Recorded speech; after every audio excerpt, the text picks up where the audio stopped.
بسم اللہ الرحمن الرحیم۔ بسم اللہ الرحمن الرحیم۔ الحمد للہ والصلاة والسلام على خیر خلق اللہ وعلى آلہ وصحبہ ومن والاه اما بعد۔ ناظرین کرام، گزشتہ سے پیوستہ پچھلی نشست میں ہم نے عدل و انصاف کے مفاہیم اور اس کے فوائد و ثمرات کے متعلق گفتگو کی تھی۔ آج ہماری گفتگو کا محور ہے عدل و انصاف کے فضائل اور عدل و انصاف کے نمونے۔ رسول اللہ صلی اللہ علیہ وسلم نے فرمایا، عدل و انصاف ہی ایسی نعمت ہے جو انسان کو قیامت کے دن شرمندگی سے محفوظ کروائے گی۔ عوف ابن مالک رضی اللہ تعالی عنہ سے مروی ہے، رسول اللہ صلی اللہ علیہ وسلم نے فرمایا، ان شئتم انبأتکم عن الامارہ، اگر تم چاہتے ہو تو میں امارت کے متعلق تمہیں بتا دیتا ہوں۔ صحابہ کرام نے جواب دیا، وما ہی، سرتاج رسول بتائیے امیر بننا اور امارت اختیار کرنا کیا ہے؟ فنادیت بأعلی صوت 3 مرات، 3 مرتبہ میں نے یہ بات دہرائی۔ وما ہی یا رسول اللہ صلی اللہ علیہ وسلم، اللہ کے رسول کیا ہے وہ؟ فرمایا، اولها ملامہ، امارت اختیار کرنے والا سب سے پہلے ملامت کا سامنا کرتا ہے۔ وثانیها ندامہ، اور دوسرا یہ شرمندگی کی ہی راہ ہے اگر انسان یہ مانگ کے لیتا ہے۔ وثالثها عذاب یوم القیامہ، اور تیسرا اس کا وبال قیامت کے دن عذاب کا مستحق ہوگا۔ الا من عدل، سوائے اس کے جو عدل و انصاف کرتا ہے۔ وَكَيْفَ يَعْدِلُ مَعَ قَرَابَتِهِ، امارت سنبھالنے والا اپنی قریبیوں کے ساتھ کیسے عدل کرے گا؟ یہ شرمندگی سے بچ سکتا ہے تو وہ جو عدل و انصاف کرتا ہے۔ بلکہ رسول اللہ صلی اللہ علیہ وسلم نے فرمایا کہ عدل و انصاف اتنی بڑی نعمت ہے، ایسے لوگ جو عدل و انصاف پہ قائم ہونے والے ہیں ان کی دعا کو اللہ رد نہیں کرتے۔ ابو ہریرہ رضی اللہ تعالی عنہ سے مروی ہے، ثلاثۃ لا ترد دعوتهم، الامام العادل، 3 ایسے خوش بخت ہیں کہ ان کی دعا کو رد نہیں کیا جاتا۔ پہلا شخص ایسا بادشاہ جو عدل و انصاف کرنے والا۔ والصائم حتی یفطر، روزے دار جب تک روزہ افطار نہیں کر لیتا اس کی دعا کو رد نہیں کیا جاتا۔ ودعوت المظلوم، اور مظلوم کی آہو بکا، یرفعها اللہ دون الغمم، اللہ اس کو بادلوں سے اوپر لے جاتے ہیں۔ وتفتح له ابواب السماء، آسمان کے دروازے کھول دیے جاتے ہیں۔ ویقول، اور اللہ فرماتے ہیں، وعزتی وجلالی لانصرنک ولو بعد حین، اے مظلوم تیری میں مدد ضرور کروں گا خواہ کچھ دیر کے بعد ہو۔ یہی وجہ ہے کہ عدل و انصاف تو صحابہ کرام کا شعار تھا، تمیز تھا۔ عائشہ رضی اللہ تعالی عنہ نے عروہ بن زبیر سے سنا کہ وہ حسان ابن ثابت کو سخت سست کہہ رہے ہیں، اور حسان ابن ثابت واقع افک میں ان کی بھی بات موجود تھی، انہوں نے بھی کچھ الفاظ بولے تھے۔ تو عائشہ رضی اللہ تعالی عنہ کا عدل و انصاف دیکھیے، کہا، یا ابن اختی، میرے بھتیجے، دعہ فإنہ کان ینافح عن رسول اللہ صلی اللہ علیہ وسلم، میرے بھتیجے حسان ابن ثابت کو کچھ نہ کہو، یہ تو اللہ کے رسول صلی اللہ علیہ وسلم کی مدح میں اشعار بولتے تھے اور آپ کی دشمنوں کے مقابلے میں ان کا رد کرتے تھے۔ حسان ابن ثابت کو برا نہ کہو، یہ تو رسول اللہ صلی اللہ علیہ وسلم کے دفاع میں شعر بولا کرتے تھے۔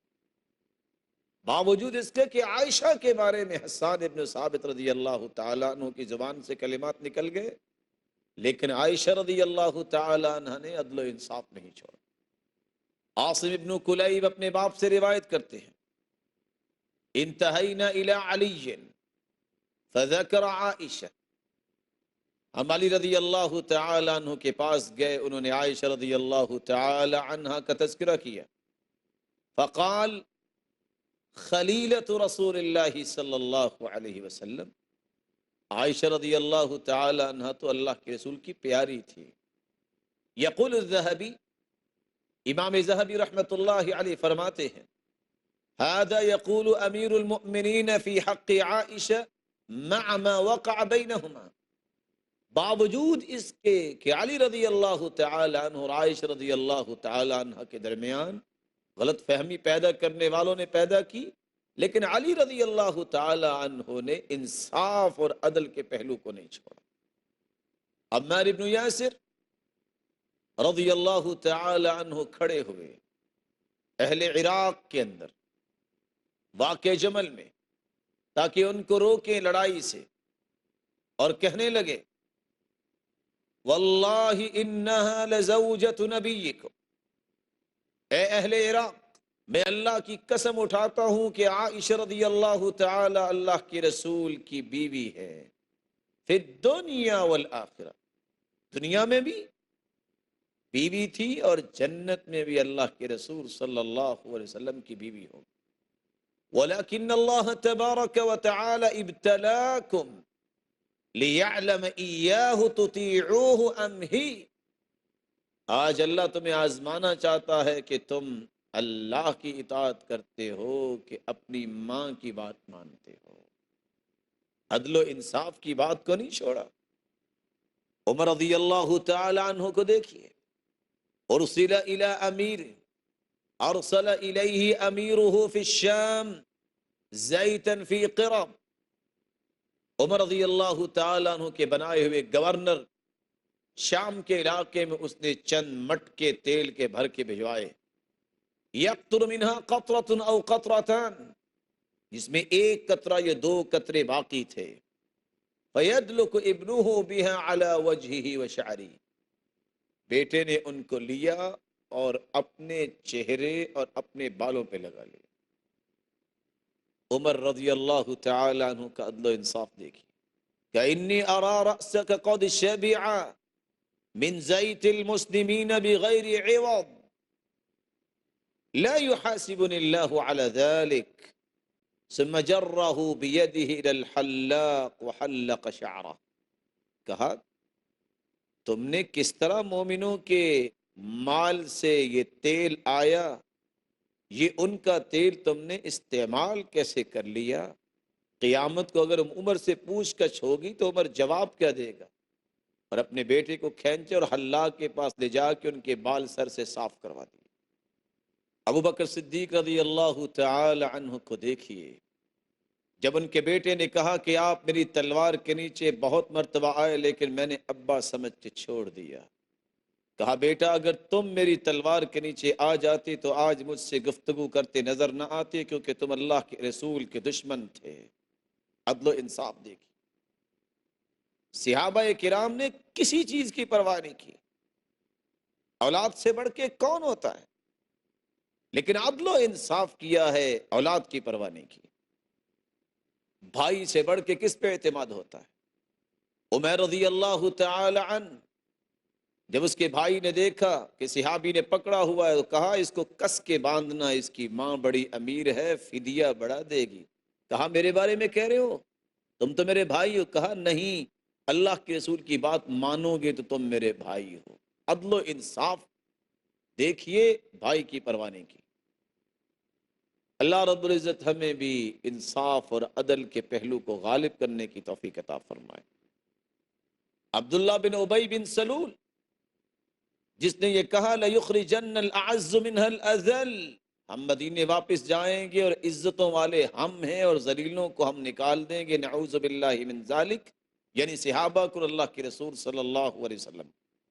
بیٹا مدینے کی سرحد پہ کھڑا ہو گیا اور کہا تیری میں گردن اتار دوں گا، میرے ابا مانو تم ذلیل ہو، اللہ کے رسول عزت والے، باپ کی پرواہ نہیں کی، بلکہ اللہ کے رسول صلی اللہ علیہ وسلم سے گزارش کی اگر آپ اجازت دیں تو میں اس کا سر تن سے جدا کر کے آپ کے قدموں میں ڈھیر کر دیتا ہوں، آپ نے منع فرما دیا۔ عبداللہ بن عمر رضی اللہ تعالیٰ عنہ کو دیکھیے، دو بیٹے ہیں واقد اور بلال۔ بلال کہتا ہے یہ حدیث سن کر، لا تمنعوا اماء اللہ مساجد اللہ، اللہ کی بندیوں کو مسجدوں میں جانے سے مت روکا کرو، عورتوں کو مسجد میں جانے کی اجازت دے دیا کرو۔ تو بیٹا کہتا ہے واللہ لنمنعہن، ہم ضرور منع کریں گے۔ عبداللہ بن عمر جیسا اخلاق کس کا ہو سکتا ہے، لیکن ہاتھ اٹھایا اور تھپڑ رسید کیا، کہا تمہیں جرت کیسے پیدا ہوئی کہ تم اللہ کے رسول کی حدیث کی مخالفت کرتے ہو۔ سعد رضی اللہ تعالیٰ عنہ کو دیکھیے، ماں نے کہا بیٹا تم دین کو چھوڑ دو وگرنہ میں بھوکی مر جاؤں گی، فَيُعَيِّرُونَكَ يَا قَاتِلَ أُمِّ، تم چلو گے اور لوگ تجھے آر دلائیں گے یہ ماں کا قاتل جا رہا ہے۔ کہا اماں جان میں عدل و انصاف نہیں چھوڑ سکتا، اس دین کو نہیں چھوڑ سکتا، تم اپنے آپ کو سزا نہ دو۔ ماں نہیں مانی، لیکن جب یہ دیکھا کہ ماں اس کیفیت میں چلی گئی ہے کہ آخری سانسوں میں ہے، فانطلق سعد، سعد رضی اللہ تعالیٰ عنہ چلے۔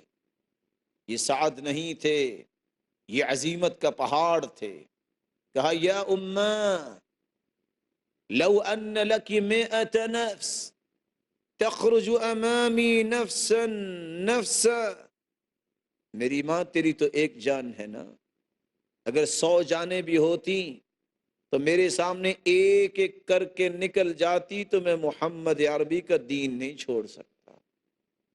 رسول اللہ صلی اللہ علیہ وسلم نے صحابہ کرام کے اندر تمیز یہ پیدا کیا تھا، عدل و انصاف، باپ کے خلاف گواہی، بیٹے کے خلاف، بیٹی کے خلاف پرواہ نہیں کرتے تھے، پرواہ ہوتی تھی اللہ کی رضا کی، محمد مصطفیٰ کے احکامات کو نافذ کرنے کی۔ رسول اللہ صلی اللہ علیہ وسلم نے جو تربیت دی، صحابہ نے بھی آگے ایسی ہی تربیت دی۔ قاضی شریح اپنے بیٹے کے ساتھ کھانا کھا رہے ہیں، بیٹا کہتا ہے فلاں کے ساتھ میرا معاملہ ہے، کیس تو آپ کے پاس ہی آنا ہے، اگر کوئی مسئلہ ہے تو میں سافٹ ڈیل کر لیتا ہوں، اگر نہ آپ نے ہی ڈیسیژن دینا ہے۔ ماں نے کہا بیٹا لگتا ہے آپ کو بلیک میل کر رہا ہے، ذرا خیال رکھیے گا۔ کہا بیٹے کیس کر لو۔ دوسرے دن بیٹا باپ کے سامنے حاضر ہو گیا، چیف جسٹس ہے قاضی شریح، دلائل سننے کے بعد بیٹے کے خلاف فیصلہ دے دیا۔ بیٹا بڑا مچلا، کہا ابا جان میں ہی برا تھا۔ کہا بیٹے تم برے نہیں، پوری دنیا سے تم مجھے پیارے لگتے ہو، لیکن تیرے جیسے بیٹے پوری دنیا میں ہوں تو مجھے محمد مصطفیٰ کا دین اور عدل و انصاف پیارا لگتا ہے۔ عدل و انصاف، عمر رضی اللہ تعالیٰ عنہ نے بدر کے قیدیوں کے بارے میں کیا فرمایا؟ میرے رشتہ دار میرے حوالے کرو، میں ان کی گردنیں اڑاتا ہوں۔ عدل و انصاف، الانصاف من نفسک، یہ صحابہ کرام کا شعار تھا، بلکہ عدل و انصاف تو نبوی صفات میں سے ہے۔ رسول اللہ صلی اللہ علیہ وسلم کا فرمان ہے یا ایہا الناس، اے لوگو، انما ضل من کان قبلکم، تم سے پہلے لوگ گمراہ ہوئے، انہم کانوا اذا سرق الشریف ترکوا واذا سرق الضعیف اقاموا علیہ الحد، اگر کوئی بڑے خاندان کا چوری کر لیتا تو چھوڑ دیتے، چھوٹے خاندان کا چوری کرتا تو اس پہ حد لگا دیتے۔ وَأَيْمُ اللَّهِ، اللہ کی قسم، لو ان فاطمہ بنت محمد سرقت لقطعت يدها، اگر میری بیٹی فاطمہ بھی چوری کرتی تو میں اس کا ہاتھ بھی کاٹ دیتا اور ثابت کرتا کہ عدل و انصاف کیا ہوتا ہے۔ عدل و انصاف تو اللہ کے ہاں انسان کو محبوب بنا دیتا ہے۔ ان احب الناس الى اللہ یوم القیامہ وادناہم منہ مجلسا امام عادل، اللہ کے سب سے پیارا وہ ہوگا، اللہ رب العزت کے سب سے قریب وہ ہوگا، اور اللہ کو پیارا سب سے وہ لگے گا جو بادشاہ عدل کرنے والا ہے۔ وَأَبْغَضَ النَّاسِ إِلَى اللَّهِ وَأَبْعَدَهُمْ مِنْهُ مَجْلِسًا إِمَامٌ جَائِرٌ، اور اللہ کی رحمت سے دور وہ ہوگا، مبغوض ترین وہ ہوگا جو بادشاہ ظلم کرنے والا۔ اس سے رسول اللہ صلی اللہ علیہ وسلم نے تو فرمایا عدل و انصاف کرنے والوں کے لیے قیامت کے دن نور کے ممبر ہوں گے۔ ان المقسطین عند اللہ علی منابر من نور عن جمین الرحمن وکلتا یدیہ یمین الذین یعدلون فی حکمہم واہلیہم وما ولو۔ ان المقسطین، عدل و انصاف کرنے والے قیامت کے دن اللہ کے ہاں ان کے لیے نور کے ممبر ہوں گے۔ اور کس لیے؟ الذین یعدلون، وہ لوگ جو عدل و انصاف کرتے ہیں، فی حکمہم، اپنے فیصلوں میں، واہلیہم، اپنے اہل و عیال میں، وما ولو، اور جس کے وہ ذمہ دار ٹھہرائے گئے۔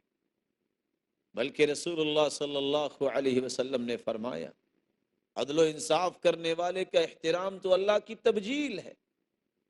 ان من اجلال اللہ اکرام ذی الشیبۃ المسلم وحامل القرآن غیر الغالی فیہ والجافی عنہ والامام المقسط، بوڑھے شخص کا احترام، حامل قرآن کا احترام، جو غلو کرنے والا نہ ہو، جفا برتنے والا نہ ہو، اور عادل بادشاہ کا احترام، یہ تو اللہ کی تبجیل میں سے۔ بلکہ رسول اللہ صلی اللہ علیہ وسلم نے فرمایا عدل و انصاف کرنے والے کو قیامت کے دن اللہ رب العزت اپنے عرش کا سایہ نصیب فرمائیں گے، جس دن کوئی سایہ نہیں ہوگا۔ سبعۃ یظلہم اللہ فی ظلہ یوم لا ظل الا ظلہ، 7 خوش نصیب ہیں وہ جن کو قیامت کے دن عرش کا سایہ ملے گا، جس دن کوئی سایہ نہیں ہوگا۔ الامام العادل، ایسا بات سے جو عدل کرنے والا ہے۔ وشاب نشأ فی عبادت اللہ عز وجل، اور وہ نوجوان جو اپنی جوانی کو اللہ کی عبادت میں لگا دیتا ہے۔ ورجلان تحابا فی اللہ اجتمعا علیہ وتفرقا علیہ، اور 2 ایسے لوگ جو اللہ کی رضا کے لیے محبت کرتے ہیں اور اللہ کی رضا کے لیے جدا ہوتے ہیں۔ ورجل قلبہ معلق بالمساجد، اور چوتھا وہ انسان جس کا دل مسجد کے ساتھ لگا ہوا ہے، ایک نماز پڑھتا ہے، دوسرے کا انتظار کرتا ہے۔ ورجل دعته امرأة ذات منصب وجمال فقال انی اخاف اللہ، 5واں وہ شخص جس کو حسن و جمال والی اور منصب والی عورت دعوت برائی دیتی ہے، وہ کہتا ہے میں تو اللہ سے ڈرتا ہوں۔ ورجل تصدق بصدقة فأخفاها حتى لا تعلم شماله ما تنفق يمينه، اور چھٹا وہ شخص جو دائیں ہاتھ سے صدقہ کرتا ہے، خفیہ صدقہ کہ اس کے بائیں ہاتھ کو پتہ نہیں چلتا۔ ورجل ذکر اللہ خالیا ففاضت عیناه، اور 7واں وہ خوش نصیب جو اکیلا اللہ کی یاد میں بیٹھا ہے اور اس کی آنکھوں سے آنسو جاری ہو جاتے ہیں، قیامت کے دن ان کو اللہ رب العزت اپنے عرش کا سایہ دیں گے۔ یہی وجہ ہے اللہ رب العزت نے قرآن مجید میں اپنی گواہی کے ساتھ عدل والوں کی گواہی ڈالی ہے۔ شہید اللہ انہ لا الہ الا ہو والملائکۃ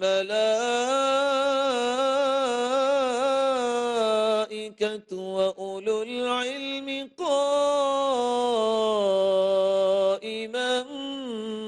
بالقسط لا الہ الا هو العزیز الحکیم۔